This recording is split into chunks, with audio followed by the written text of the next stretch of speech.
This is the story of a man named Stanley. Stanley worked for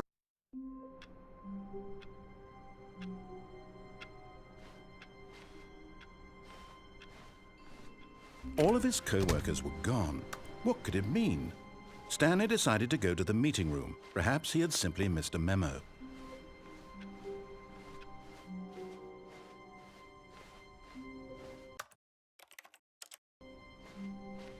When Stanley came to a set of 2 open doors, he entered the door on his left.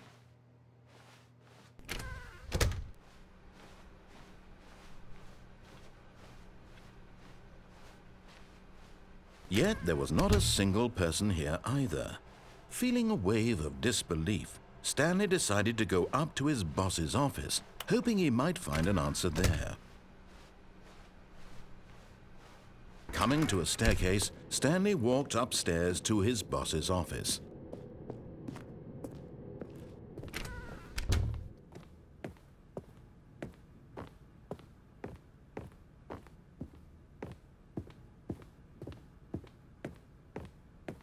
Stepping into his manager's office, Stanley was once again stunned to discover not an indication of any human life. Shocked, unraveled, Stanley wondered in disbelief who orchestrated this. What dark secret was being held from him? What he could not have known was that the keypad behind the boss's desk guarded the terrible truth that his boss had been keeping from him. And so the boss had assigned it an extra secret PIN number, 2845. But of course, Stanley couldn't possibly have known this.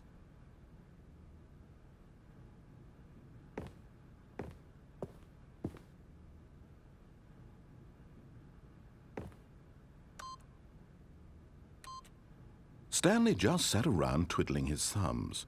Trying to input anything on the device was useless, since he could never possibly know that the combination was 2845. Yet incredibly, by simply pushing random buttons on the keypad, Stanley happened to input the correct code by sheer luck. Amazing! He stepped into the newly opened passageway.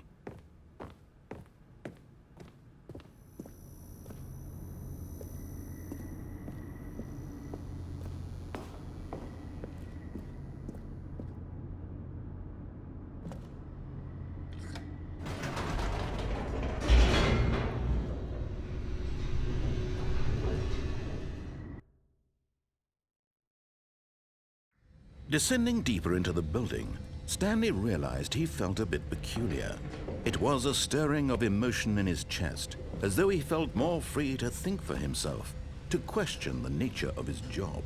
Why did he feel this now, when for years it had never occurred to him? This question would not go unanswered for long.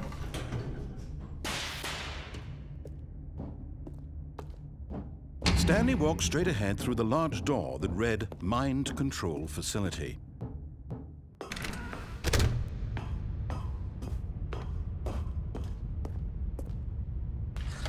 The lights rose on an enormous room packed with television screens. What horrible secret did this place hold? Stanley thought to himself. Did he have the strength to find out?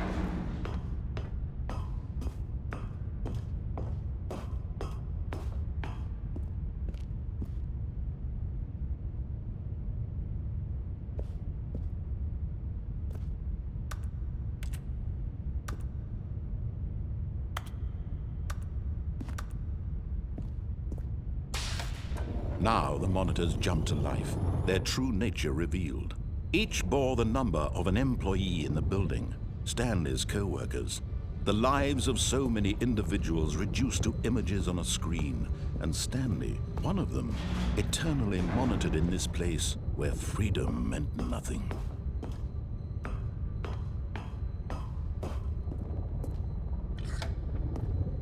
This mind control facility, it was too horrible to believe. It couldn't be true.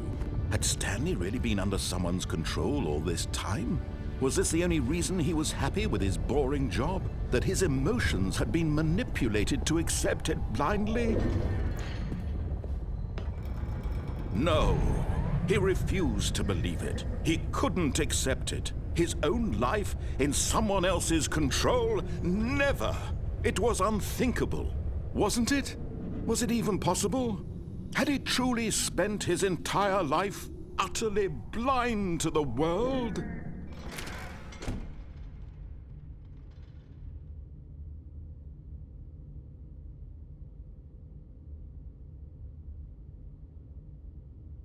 But here was the proof, the heart of the operation. Controls labeled with emotions, happy or sad or content. Walking, eating, working, all of it monitored and commanded from this very place. And as the cold reality of his past began to sink in, Stanley decided that this machinery would never again exert its terrible power over another human life. For he would dismantle the controls once and for all.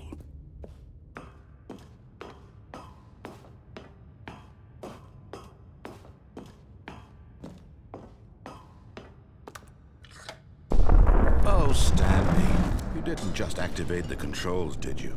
After they kept you enslaved all these years, you go and you try to take control of the machine for yourself. Is that what you wanted? Control? Oh, Stanley, I applaud your effort, I really do. But you need to understand, there's only so much that machine can do. You were supposed to let it go, turn the controls off, and leave. If you want to throw my story off track, you're going to have to do much better than that. I'm afraid you don't have nearly the power you think you do. For example, and I believe you'll find this pertinent, Stanley suddenly realized he had just initiated the network's emergency detonation system. In the event that this machine is activated without proper DNA identification, nuclear detonators are said to explode, eliminating the entire complex. How long until detonation then? Let's say, 2 minutes. Now this is making things a little more fun, isn't it, Stanley? It's your time to shine. You are the star. It's your story now. Shape it to your heart's desires. Oh, this is much better than what I had in mind. What a shame we have so little time left to enjoy it. Mere moments until the bomb goes off. But what precious moments each one of them is. More time to talk about you, about me, where we're going, what all this means. I barely know where to start. What's that? You'd like to know where your co-workers are? A moment of solace before you're obliterated? All right, I'm in a good mood. You're gonna die anyway. I'll tell you exactly what happened to them. I erased them. I turned off the machine. I set you free. Of course, that was merely in this instance of the story. Sometimes when I tell it, I simply let you sit there in your office forever, pushing buttons endlessly and then dying alone. Other times, I let the office sink into the ground, swallowing everyone inside, or I let it burn to a crisp. I have to say this, though, this version of events has been rather amusing. Watching you try to make sense of everything and take back the control wrested away from you, it's quite rich. I almost hate to see it go. But I'm sure whatever I come up with on the next go-around will be even better. My goodness, only 34 seconds left. But I'm enjoying this so much. You know what? To hell with it. I'm going to put some extra time on the clock, why not? These are precious additional seconds, Stanley. Time doesn't grow on trees. Oh dear me, what's the matter, Stanley? Is it that you have no idea where you're going or what you're supposed to be doing right now? Or did you just assume when you saw that timer that something in this room was capable of turning it off? I mean, look at you. Running from button to button, screen to screen, clicking on every little thing in this room. These numbered buttons, no, these colored ones. Or maybe this big red button, or this door. Everything, anything, something here will save me. Why would you think that, Stanley? That this video game can be beaten? Won? Solved? Do you have any idea what your purpose in this place is? Stanley, you're in for quite a disappointment. But here's a spoiler for you. That timer isn't a catalyst to keep the action moving along. It's just seconds ticking away to your death. You're only still playing instead of watching a cutscene because I want to watch you for every moment that you're powerless. To see you made humble. This is not a challenge. It's a tragedy. You wanted to control this world, that's fine. but I'm going to destroy it first, so you can't. Take a look at the clock, Stanley.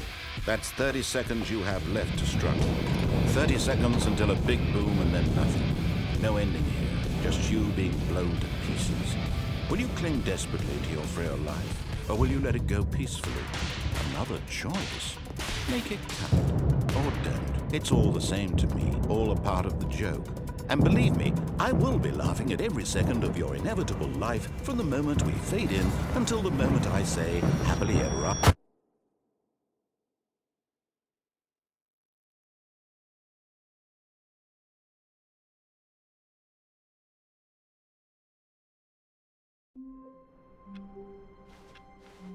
All of his co-workers were gone. What could it mean? Stanley decided to go to the meeting room. Perhaps he had simply missed a memo.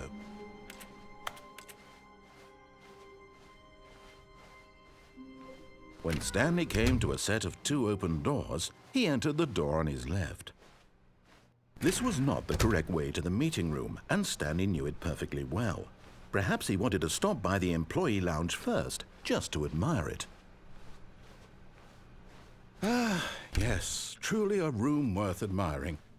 But eager to get back to business, Stanley took the first open door on his left.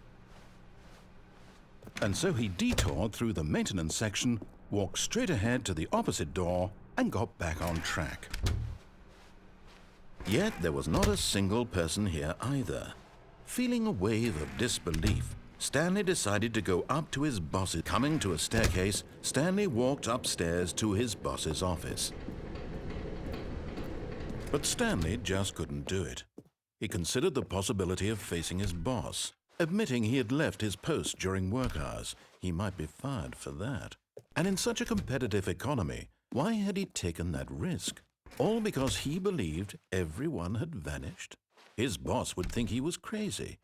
And then something occurred to Stanley. Maybe, he thought to himself, maybe I am crazy. All of my co-workers blinking mysteriously out of existence in a single moment for no reason at all? None of it made any logical sense. And as Stanley pondered this, he began to make other strange observations. For example, why couldn't he see his feet when he looked down? Why did doors close automatically behind him wherever he went? And for that matter, these rooms were starting to look pretty familiar. Were they simply repeating? No, Stanley said to himself, this is all too strange. This can't be real. And at last, he came to the conclusion that had been on the tip of his tongue. He just hadn't found the words for it. I'm dreaming, he yelled. This is all a dream. Oh, what a relief Stanley felt to have finally found an answer, an explanation. His co-workers weren't actually gone. He wasn't going to lose his job. He wasn't crazy after all. And he thought to himself, I suppose I'll wake up soon. I'll have to go back to my boring real-life job pushing buttons. I may as well enjoy this while I'm still lucid. So, he imagined himself flying and began to gently float above the ground. Then he imagined himself soaring through space on a magical starfield, and it too appeared. It was so much fun, and Stanley marveled that he had still not woken up. How was he remaining so lucid?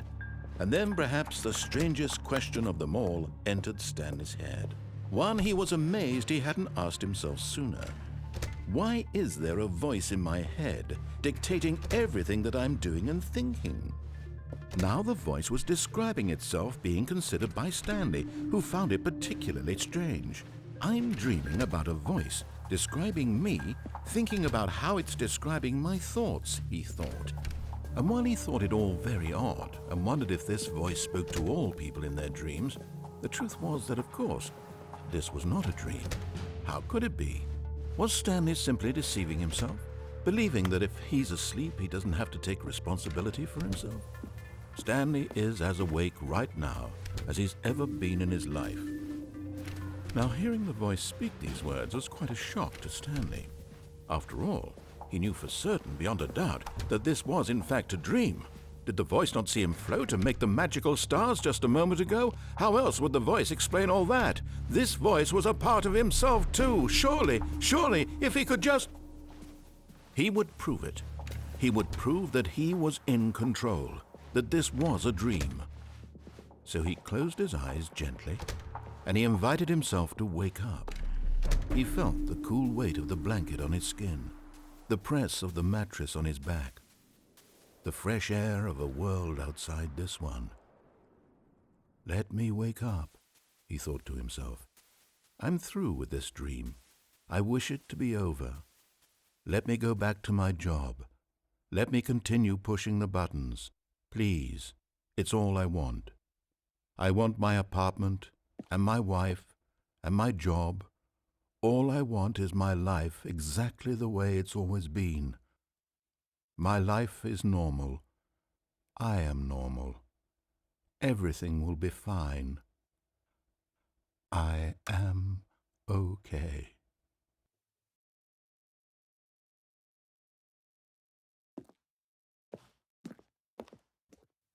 Stanley began screaming. Please, someone, wake me up. My name is Stanley. I have a boss. I have an office. I am real. Please, just someone tell me I am real. I must be real. I must be. Can anyone hear my voice? Who am I? Who am I?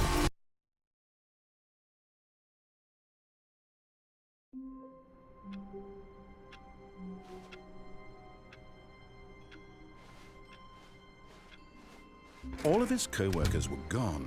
What could it mean? Stanley decided to go to the meeting room. Perhaps he had simply missed a memo.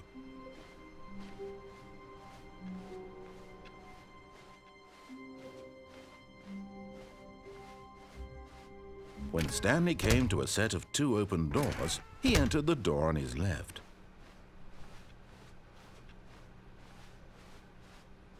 Yet there was not a single person here either. Feeling a wave of disbelief, Stanley decided to go up to his boss's office. Coming to a staircase, Stanley walked upstairs to his boss's office.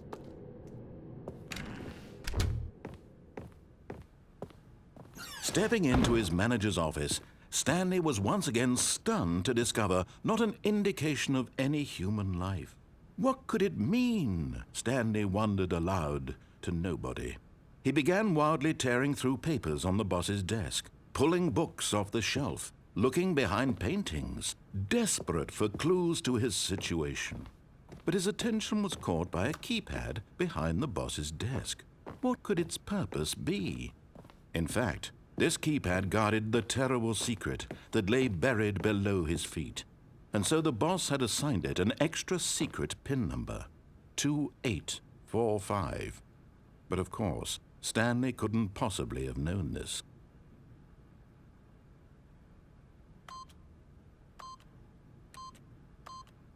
Yet incredibly, by simply pushing random buttons on the keypad, Stanley happened to input the correct code by sheer luck. Amazing!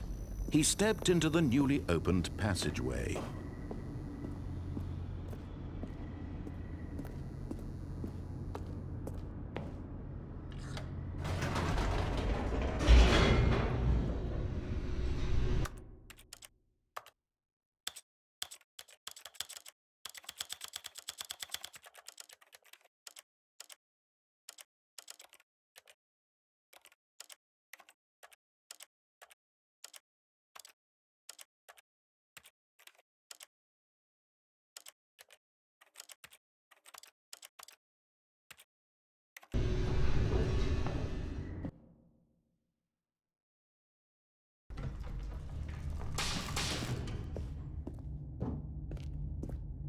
Stanley walked straight ahead through the large door that read Mind Control Facility.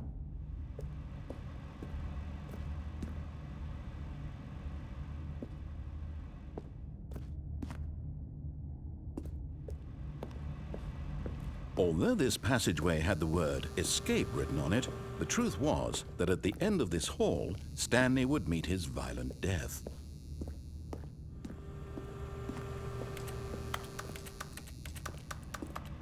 But of course, Stanley thought better of it and realized he simply had too much to live for.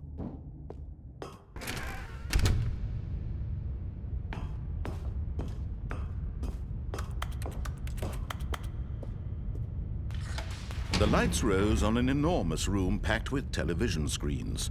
What horrible secret did this place hold? Stanley thought to himself. Did he have the strength to find out?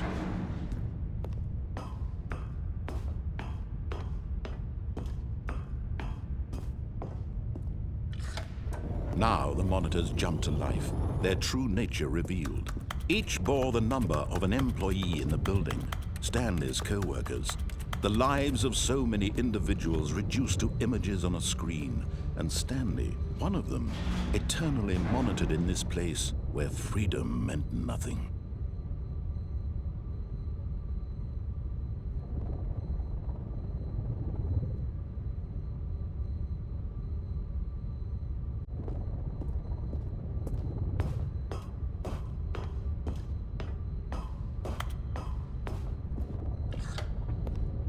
This mind control facility, it was too horrible to believe. It couldn't be true. Had Stanley really been under someone's control all this time? Was this the only reason he was happy with his boring job? That his emotions had been manipulated to accept it blindly? No, he refused to believe it. He couldn't accept it. His own life in someone else's control? Never! It was unthinkable, wasn't it?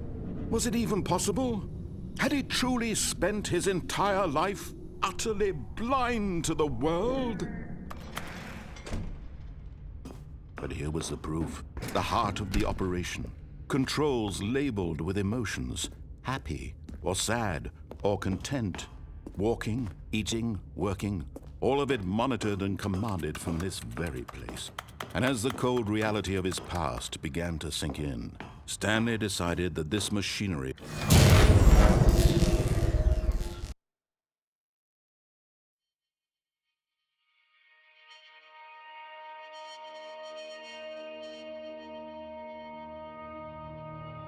blackness and a rising chill of uncertainty. Was it over? Yes, he had won. He had defeated the machine, unshackled himself from someone else's command. Freedom was mere moments away. And yet, even as the immense door slowly opened, Stanley reflected on how many puzzles still lay unsolved. Where had his co-workers gone? How had he been freed from the machine's grasp? What other mysteries did this strange building hold? But as sunlight streamed into the chamber, he realized none of this mattered to him, for it was not knowledge or even power that he had been seeking, but happiness. Perhaps his goal had not been to understand, but to let go. No longer would anyone tell him where to go, what to do, or how to feel. Whatever life he lives, it will be his. And that was all he needed to know. It was perhaps the only thing worth knowing. Stanley stepped through the open door. Stanley felt the cool breeze upon his skin, the feeling of liberation, the immense possibility of the new path before him. This was exactly the way, right now, that things were meant to happen. And Stanley was happy.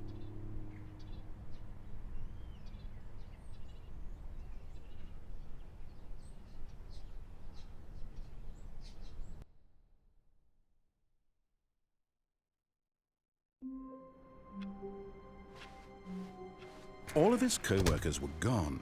What could it mean? Stanley decided to go to the meeting room. Perhaps he had simply missed a memo. Oh, please. Are you really just doing this for the trophy? Click a door 5 times? Is that all you think a trophy is worth? No. I can't just give these merits away for such little effort. A measly 5 clicks? Now, suppose you were to click the door 20 times. I would say that's the kind of effort. When Stanley came to a set of 2 open doors, he entered the door on his left.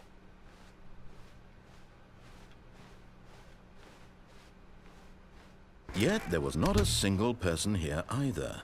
Feeling a wave of disbelief, Stanley Stanley stepped into the broom closet, but there was nothing here, so he turned around and coming to a staircase. Stanley walked upstairs to his boss's office.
The moment he entered his manager's office, Stanley froze in his tracks. Not a living soul anywhere. Could he really be all alone? This was too much for Stanley to take, too much for any man to take. He fell to his knees, bursting into half moans, half sobs, the guttural retching of life from a man denied any hope, any reason to keep going. Here on the floor he lay prone, paralyzed by fear for nearly a full hour. But when at last he began to move about and survey the situation, he found a keypad behind the boss's desk. What could it mean? Was it a sign of hope for Stanley's future? Alas, it was not. For although this keypad, Stanley was in such a rush to get through the story as quickly as possible, he didn't even have a single minute to just let the narrator talk. That kind of anxiety isn't healthy, so he relaxed for a few moments with some calming New Age music.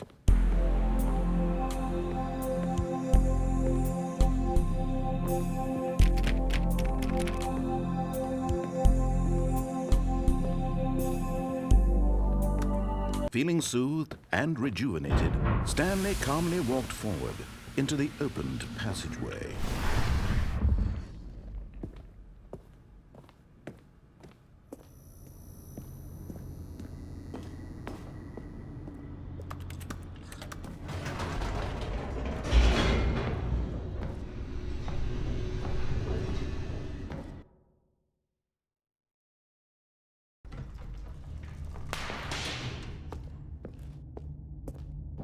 Stanley walked straight ahead through the large door that read Mind Control Facility. Although this passageway had the word escape written on it, the truth was that at the end of this hall, Stanley would meet his violent death. The door behind him was not shut. Stanley still had every opportunity to turn around and get back on track. At this point, Stanley was making a conscious, concerted effort to walk forward and willingly confront his death.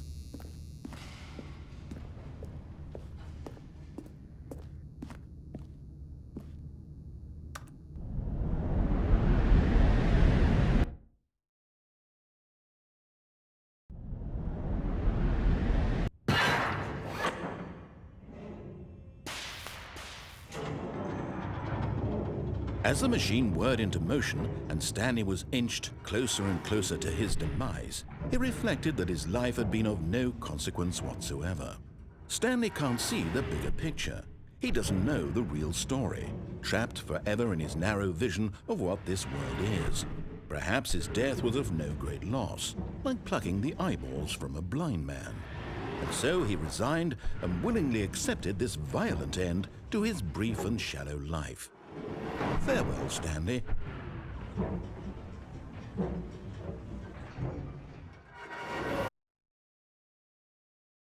"Farewell, Stanley," cried the narrator, as Stanley was led helplessly into the enormous metal jaws. In a single visceral instant, Stanley was obliterated as the machine crushed every bone in his body, killing him instantly.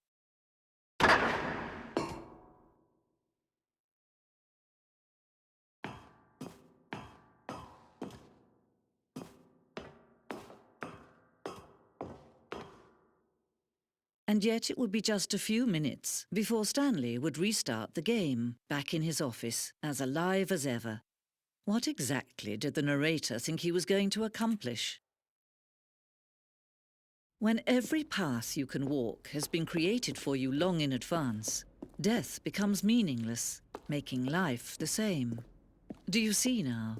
Do you see that Stanley was already dead from the moment he hit start?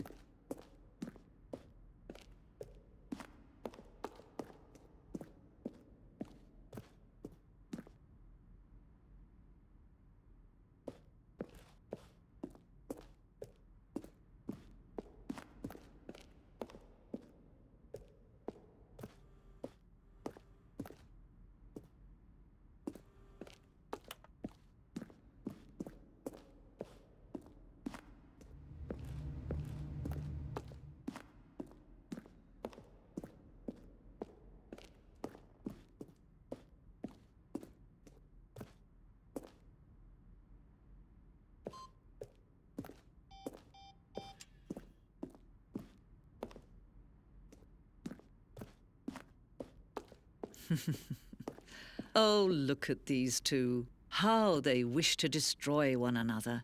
How they wish to control one another. How they both wish to be free. Can you see? Can you see how much they need one another? No, perhaps not. Sometimes these things cannot be seen.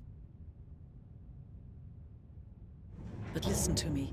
You can still save these two. You can stop the program before they both fail. Turn off your PlayStation. There's no other way to beat this game. As long as you move forward, you'll be walking someone else's path. Stop now and it'll be your only true choice. Whatever you do, choose it. Don't let time choose for you. Don't let time...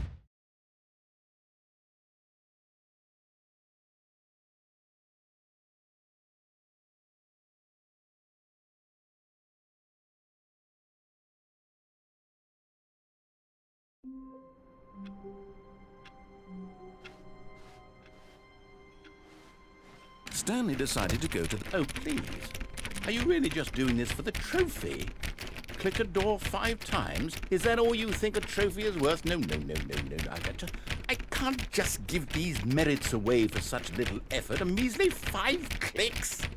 Now, suppose you were to click the door 20 times. I would say that's the kind of effort that warrants recognition.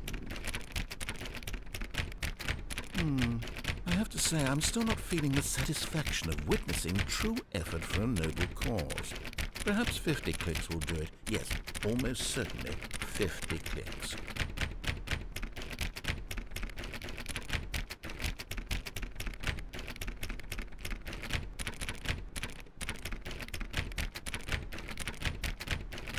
No, I'm still not feeling it. I want this trophy to have meant something. It has to be a true reward for valiant effort. I want to see some hustle, Stanley. I want to see commitment, a willingness to go all the way no matter the cost.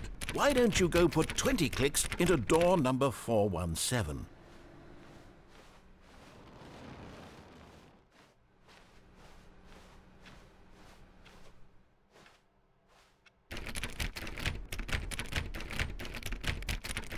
Oh, great. Now, go click a few times on door 437.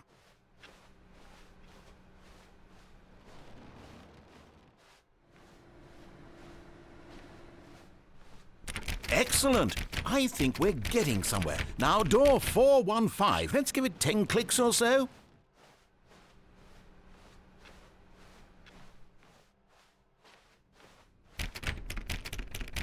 Now, back to door number 437.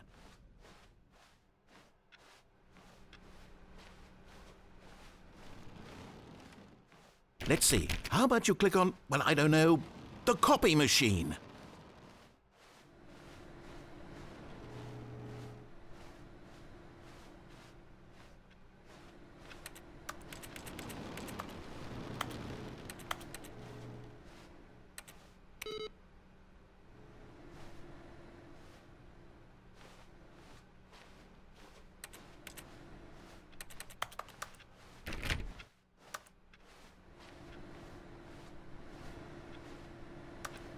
All right, back to room 417. I'm really feeling it now. I think we're getting somewhere. Okay, now go climb on employee 419's desk. Yes! This is great! You're putting it all on the line, Stanley. I like that. All right, let's keep it up. Go give me a few clicks on door 416. We've almost got it! Now the copy machine, do that one again!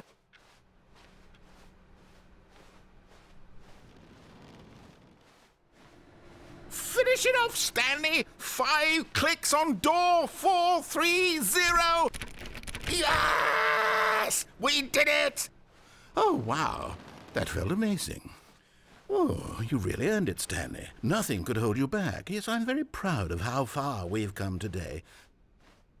When Stanley came to a set of 2 open doors, he entered the door on his left.